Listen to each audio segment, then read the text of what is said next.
الٹی الٹی باتیں کرتے ہیں. اللہ کا دیدار ولی دیکھتے ہیں. اللہ تعالیٰ کیسا ہے, اس کا وجود کیسا ہے. چلو تھوڑا بات چھیڑی دیتے ہیں.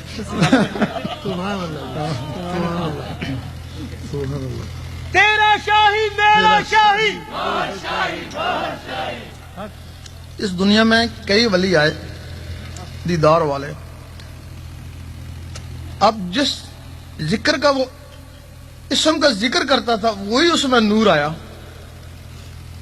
اور اس نور سے جو اس نے دیکھا نا, اس کی صفات کو دیکھا, اس کی ذات کو نہیں دیکھا. یا مانو والے نے کوئی اور صفات دیکھی, یا ودودو والا نے کوئی اور صفات دیکھی, وہ اسم ذات والا نے کوئی اور صفات دیکھی.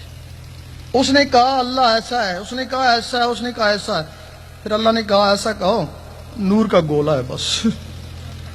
لڑتے کیوں, یہ کہہ دو نور ہے. بھئی اگر صرف وہ نور ہے تو نور کیسے چلتا پھرتا ہے, باتیں کیسی کرتا ہے, سنتا کیسے ہے. ایک حدیث میں کہ اللہ تعالیٰ نے انسان کو اپنی شکل میں بنایا ہے, باقاعدہ حدیث شریف ہے. ایک دن اللہ تعالیٰ کو خیال آیا کہ میں دیکھوں میں کیسا ہوں. جس طرح تمہیں کبھی کبھی خیال آ جاتا ہے میں اپنا حلیہ تو دیکھوں شیشے میں. جب اللہ کو خیال آیا میں کیسا ہوں دیکھوں تو صحیح, سامنے عکس پڑا, جو عکس پڑا وہ روح بن گئی. جب وہ روح بن گئی تو اللہ تعالیٰ نے جب اس کو دیکھا تو اللہ تعالیٰ نے وہ جنبش لگائی, 7 روحیں اور بن گئی. وہ جو سامنے روح بنی تھی وہ روح حضور پاک کی تھی. سبحان اللہ سبحان اللہ. پھر اب جیسا اللہ ایسا حضور پاک.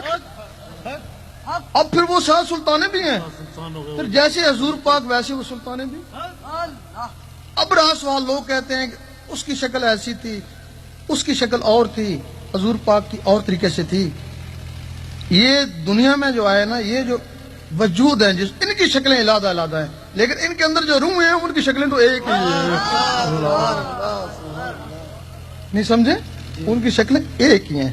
بس تب کہتے ہیں کہ جب حضور پاک کو دیکھ لیا تو اللہ کو بھی دیکھ لیا. اب اگر حضور پاک کو دیکھا, صرف 2 شخصوں نے دیکھا, وہ جو اللہ والی شکل تھی. ایک حضرت اویس کرنی نے دیکھا اور ایک حضرت عائشہ صدیقہ نے دیکھا. باقی یہاں اس دنیا میں کسی نے اس شکل میں نہیں دیکھا. سبحان اللہ. ہاں جی. اور